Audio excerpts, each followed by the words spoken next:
हे केशव, तुम्हारे कहे अनुसार यदि फल प्रारब्ध ने अपनी मर्जी से देना है तो फिर प्राणी को कर्म करने की आवश्यकता ही क्या है?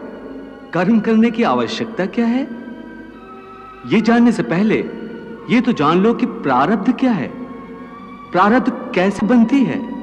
हे केशव, प्रारब्ध क्या है उसे जानने में क्या मुश्किल है? यह तो सीधी सी बात है कि जो भगवान की इच्छा है वही मनुष्य का प्रारब्ध होती है। नहीं अर्जुन, नहीं, यह धारणा सत्य नहीं है। क्यों सत्य नहीं है?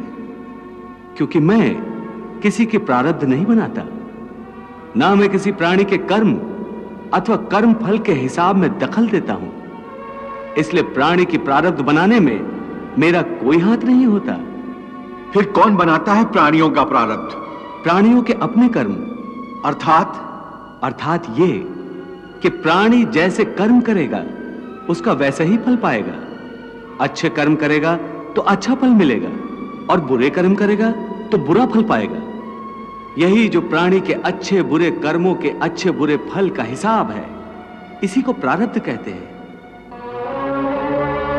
अपने पुण्य कर्मों के फलस्वरूप सुख और अपने पाप कर्मों के फलस्वरूप दुख प्राणी को इसी जन्म में या अपने अगले जन्म में भोगना ही पड़ता है, वो टल नहीं सकता।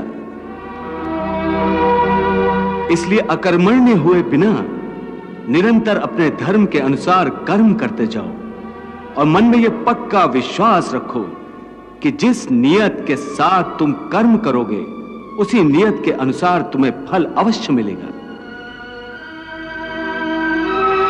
कर्म का यह अटल विधान है, इसमें कभी किसी के साथ अन्याय नहीं हो सकता।